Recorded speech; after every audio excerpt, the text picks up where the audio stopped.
आज करेंगे एक्सरसाइज 2.2 के क्वेश्चन नंबर 5 से आगे।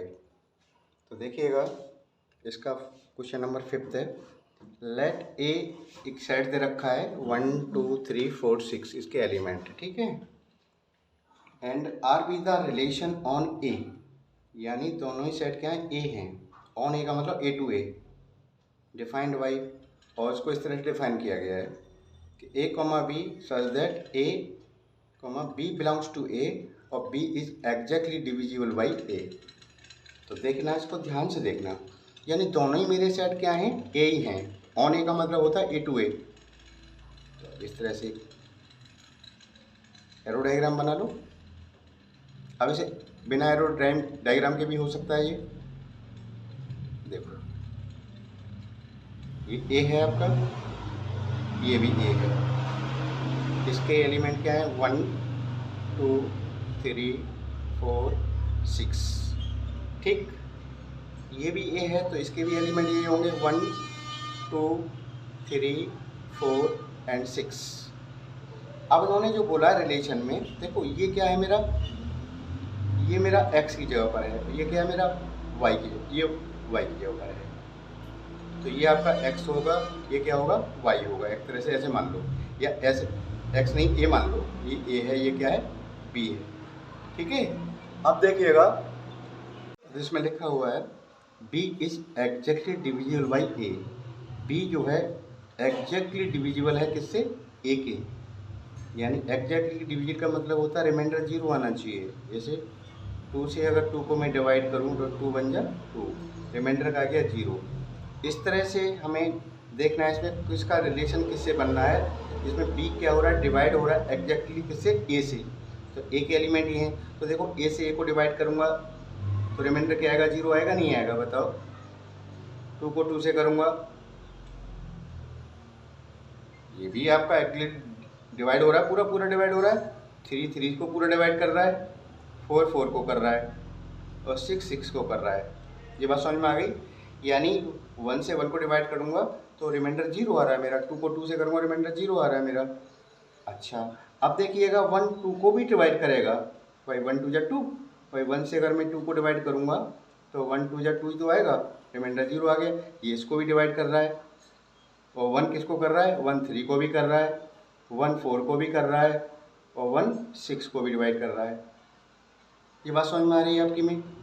अब देखो 2 से और कौन सा डिवाइड हो रहा है, 2 से डिवाइड हो रहा है, एक तो 2 तो हो ही रहा है, 2 से हो रहा है 4, डिवाइड हो जाएगा ना, और 2 से क्या हो रहा है, 6 भी हो रहा है।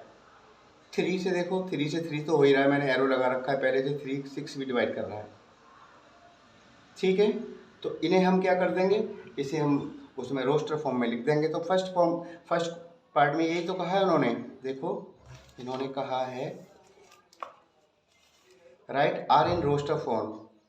जो रिलेशन है उसे रोस्टर फॉर्म में लिखना है, इसकी डोमेन फाइंड करनी है और इसकी रेंज फाइंड करनी है इस रिलेशन की। देखो,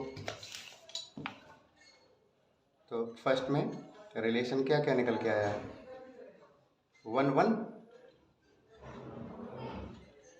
1 2 1 2 भी तो है ना, कोई 1 डिवाइड कर रहा है 2 को, और देखो 1 3, ये तो है ही है 1 वाले सभी, 1 3 1 4 1 5 एंड 1 6, राइट।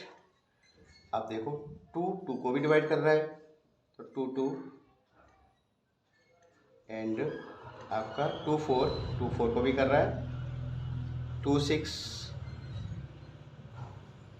3 3 को कर रहा है, और 3 किसको कर रहा है बताओ, 3 कर रहा है 6 को डिवाइड कर रहा है पूरा, 3 6 एंड 4 4 और 6 6 को डिवाइड कर रहा है। तो ये मेरे रिलेशन आ गए, रोस्टर फॉर्म में लिख दिया मैंने। अब देखिएगा सेकंड में उन्होंने कहा है हमें क्या निकालना है, इसका डोमेन निकालना है। तो सेकंड वाला देख लो पार्ट, इसका डोमेन ऑफ आर। तो एक्स वाला जो पार्ट है, यानी आगे वाला पार्ट है, वो सब क्या है, आपका डोमेन है। और पीछे वाला देखो, आगे वाला जो पार्ट है ये होता है डोमेन, ये डोमेन में आएगा, ये डोमेन में आएगा, ये आगे वाले सारे डोमेन में आएंगे। और पीछे वाला जो होता है वो रेंज में आ जाता है। तो आगे वाला 1 आ गया ना, दूसरे वाले 1 को नहीं ले सकते क्योंकि हमारा जी सेट के अंदर रिपीटेशन नहीं चल सकता, 1 एक ही बार लेंगे, इस बात का ध्यान रखना। अब क्या लेंगे, 2 लेंगे, 3 ले लेंगे, 4 ले लेंगे, 5 ले लेंगे, 6 ले लेंगे, ये आपके डोमेन हो गए। अब रेंज देख लो, थर्ड वाला, रेंज ऑफ आर। रेंज क्या होता है, पीछे वाले होती हैं रेंज, यानी इधर वाले इस पे एरो जा रहे हैं, एक तो 1 है, ये भी 1 है, ये 2 1 नहीं ले सकते 1 को हम, समझ गए ना। तो क्या लेंगे, तो देखो इसमें 2 भी होगा, क्यों 2 भी है कि नहीं है, 2 भी है, और पीछे 3 भी है, और 4 भी है, और 6 भी है। ये इसके डोमेन और रेंज बिल्कुल इक्वल आ गए। ये आपका आंसर हो गया। उन्होंने यही तो पूछा है, इसके रिलेशन को रोस्टर फॉर्म में लिख दिया मैंने। इसकी डोमेन ये हो गई, इसकी रेंज ये हो गई। बताओ, ये समझ में आ गया ना। अब देखते हैं क्वेश्चन नेक्स्ट, इससे आगे वाला क्वेश्चन नंबर 6 देख लीजिएगा। क्वेश्चन नंबर 6 को देखिए, पहले रीड कर लीजिए आप बुक में से। देखो, determine the domain and range of the relation R defined by, ये रिलेशन देखा इस तरह डिफाइन किया गया, एक्स बिलोंग्स कर रहा है 0 1 2 3 4 5। बहुत आसान है, बहुत अच्छा क्वेश्चन है, देखिएगा, ध्यान दीजिएगा इसको। इन्होंने जो दे रखा है उस पर पहले आप देखें कि इनका जो रिलेशन है वो क्या दे रखा है। रिलेशन दे रखा है इन्होंने x, x+5, ठीक है, such that x belongs to 0 1 2 3 4 5। देखो, अब मैं इसका रिलेशन निकालता हूँ, तो x ये पे क्या डालूंगा मैं, 0। x ये पे क्या डालूंगा मैं, 0 डालूंगा। तो देखो ये क्या आ जाएगा, ये तो 0 हो गया। देखो यहाँ समझो, तुम इस चीज़ को ऐसे समझो, यहाँ मैं x पे क्या लूँगा, x=0। तो ये वाला पार्ट यानी y वाला पार्ट कितने का आ जाएगा, या 0 + 5 कितना आ जाएगा, 5 आएगा नहीं आएगा। अब मैंने x लिया 1, तो x क्या लूँगा मैं, 1। यहाँ 1 रखूँगा तो ये कितना हो जाएगा, 1 + 5 कितना हो गया, 6 हो गया, नहीं हो गया। अब मैं क्या लूँगा, 2 लूँगा, x मैंने 2 ले लिया, तो 2 तो हो गया यहाँ पे, और यहाँ 2 + 5 कितना हो जाएगा, 7 हो जाएगा। अब मैं लूँगा x पे कितना लूँगा, 3, ये x 3 ले लिया, 3 लूँगा तो क्या हो जाएगा, 3 5 x पे 3 + 5 कितना हो गया, 8 हो गया, ठीक है। अब x क्या लूँगा मैं, 4 लूँगा, तो 4 लूँगा तो कितना हो जाएगा, 4 5 कितना हो गया, 9 हो गया, नहीं हो गया, 9 हो गया। अब x मैंने 5 ले लिया, 5 5 कितना होता है, 10 हो जाता है, ठीक है। तो बस इसको लिख दो, 0 5 1 6 2 7 2 7 3 8 3 8 हो गया, 4 9 5 10। ये इसका रिलेशन आ गया।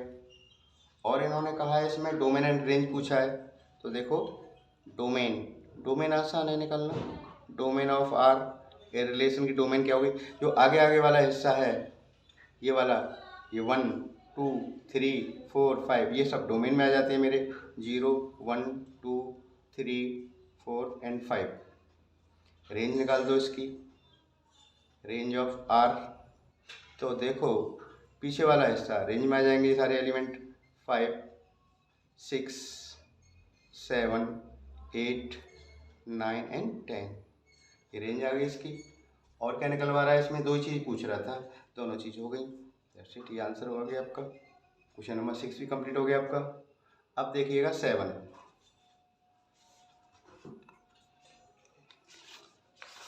देखें, बहुत आसान क्वेश्चन है, एक्सरसाइज बहुत आसान है, बस समझ में एक बार आ गई ना तो कभी भूल नहीं पाओगे इसको। तो देखिएगा क्वेश्चन नंबर 7 क्या कह रहा है, रीड करिए पहले मेरे साथ।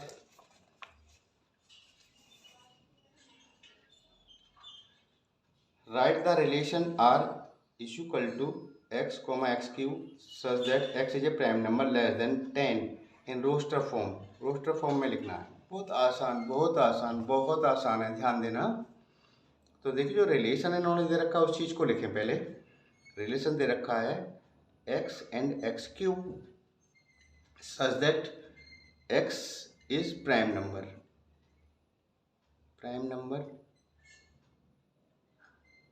less than 10, ठीक है।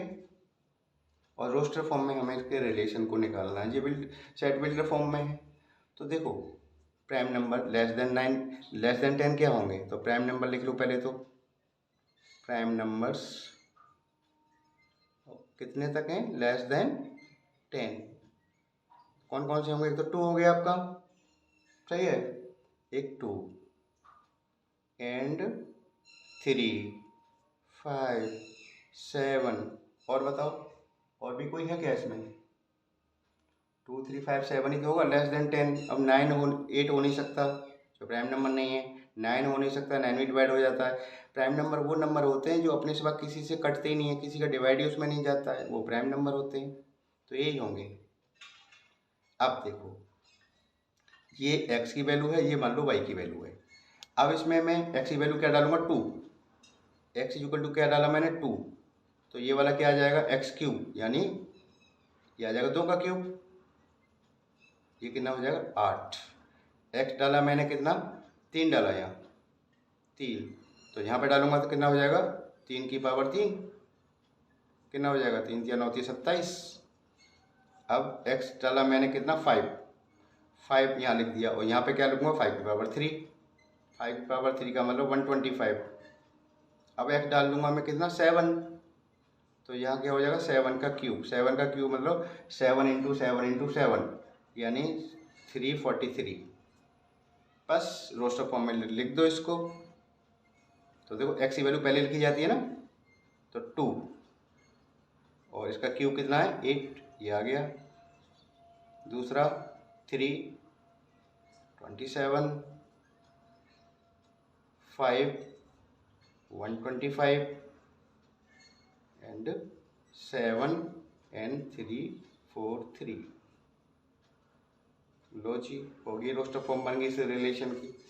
मुझे उम्मीद है समझ में तो आ गया होगा आपकी में। चलिए क्वेश्चन नंबर 7 भी हमने कंप्लीट कर लिया। अब क्वेश्चन नंबर 8 देखो। क्वेश्चन नंबर 8 को देखते हैं। क्वेश्चन नंबर 8 क्या कह रहा है, लेट ए, एक सेट दे रखा है ए, x y एंड z, ठीक है। चलिए कोई बात नहीं, लिख लो।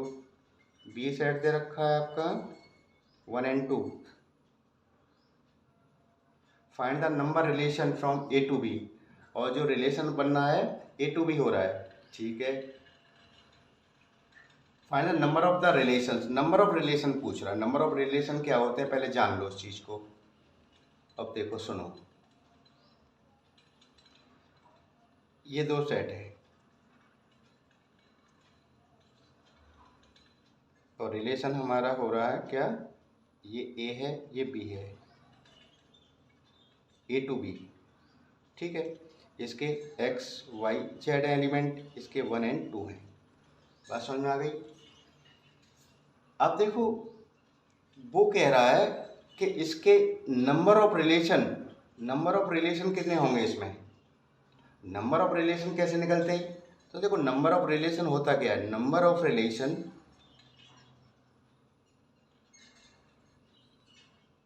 क्या होते हैं, सबसेट इज सबसेट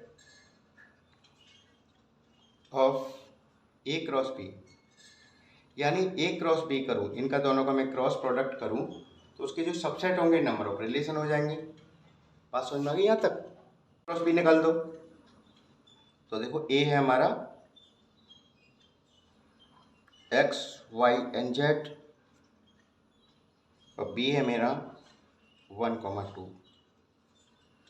तो ए क्रॉस बी निकालेंगे, क्रॉस प्रोडक्ट, कार्टेशियन प्रोडक्ट आपने सीख रखा है ना। x का x, 1 x, 2 देखो गया। y को ले लो, y, 1 और y कॉमा 2। अब 2 को z को ले लो, z कॉमा 1 और z कॉमा 2। ये इनका क्रॉस प्रोडक्ट हो गया दोनों का। अब इस कह रहा है इसमें कितने सबसेट बनेंगे, इसके सबसेट कितने बनेंगे। तो सबसेट निकालने का फॉर्मूला है ये, number of subset. Number of subset निकालने का सबसे अच्छा फॉर्मूला 2 की पावर n। n क्या है, number of element. Number of element and 2 की पावर n। कितने एलिमेंट हैं इसमें हमारे ए क्रॉस बी में, 1 2 3 4 5 6 तो हैं। 2 की पावर 6 कर दो इसको, इसे ऐसे रहने दो। इसे नंबर ऑफ रिलेशन आ गए, नंबर ऑफ रिलेशन। यही आंसर है आपका। 8वां क्वेश्चन हो गया आपका। अब क्वेश्चन 9 देखिएगा।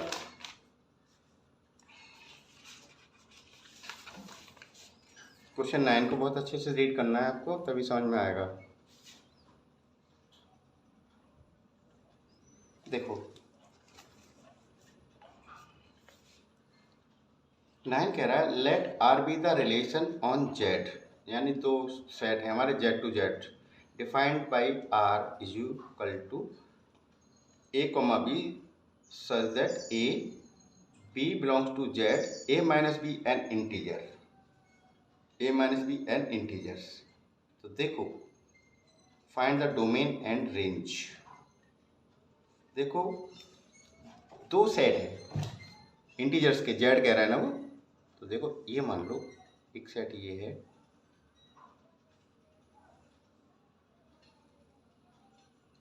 ये भी जेड है, ये भी जेड है। इंटीजर्स का है, इंटीजर्स हमेशा 0 -1 -2 डॉट डॉट डॉट और प्लस का 1 प्लस का 2 ऐसे चलते हैं इंटीजर्स। 0 बीच में होता है, -1 -2 -3 प्लस का 1 2 3, ठीक है। और जेड टू जेड हो रहा है, इसका रिलेशन बनना है। उन्होंने इसमें जो बोला है उसको ध्यान देंगे तो समझ में आ जाएगा। उसमें कह रहा है कि a माइनस बी, ये तो इसके एलिमेंट होते हैं a, इसके होते हैं b। वो कह रहा है a माइनस बी करूँ तो मैं क्या आना चाहिए, इंटीजर ही आना चाहिए, इंटीजर्स। तो किसी को भी देख लो इंटीजर्स ही आएंगे। a ये क्या है, -3 है मान लो, -3 भी होगा, -4 भी होगा ऊपर। तो देखो -3 और माइनस इसका ले लो, -3 और b में क्या है, -3 है। तो कितना हो जाएगा बताओ, -3 और ये माइनस माइनस प्लस हो गया, नहीं हो गया, क्या आ गया 0। और 0 मेरा क्या है, इंटीजर ही तो है। अब मैं ले लेता हूँ -2 और ये -3 ले लो, कुछ भी ले लो इसमें से कोई सा भी उठा लो तुम, -1 ले लो। तो क्या हो जाएगा, -2 और माइनस माइनस कितना हो जाएगा, +1। तो क्या बचेगा, -1 बचा, नहीं बचा। और -1 मेरा क्या है, ये भी इंटीजर है। अब देखो -3 -1 ले लो, और यहाँ कुछ भी ले लेना इनमें से, बी वाले पार्ट में से, बी वाले के एलिमेंट में से कोई सा एलिमेंट उठा ले। मान लो 3 ले लिया मैंने, तो क्या बचेगा, 2 ना बचेगा, 2 ही तो बचेगा। और 2 मेरा क्या है, इंटीजर है। यानी a माइनस जो बी होगा, a माइनस बी वो क्या होगा, वो सारे के सारे एलिमेंट जेड के आएंगे। तो काय के इक्वल हो जाएगा, जेड के इक्वल हो जाएगा। तो हमारा जो बनेगा डोमेन, वो कह रहे हैं डोमेन क्या होगा। तो डोमेन देखो, डोमेन पूछा है इसमें, डोमेन क्या है हमारा, जेड ही तो बनना है। डोमेन ऑफ रिलेशन, इंटीजर ही आ रहे हैं, सारे इंटीजर ही आएंगे, आगे आगे वाले पीछे वाले भी इंटीजर हैं, आगे वाले भी इंटीजर हैं, पीछे वाले भी इंटीजर हैं। और रेंज भी क्या हो जाएगी, वो भी इंटीजर ही होंगे। रेंज ऑफ आर, वो भी इंटीजर ही होंगे। ये इसका आंसर हो गया, ठीक है। तो एक्सरसाइज कंप्लीट हो गई। इससे नेक्स्ट वीडियो में मैं इससे अगली वाली एक्सरसाइज कराऊंगा। तब तक के लिए अपना ख्याल रखिएगा। Thank you.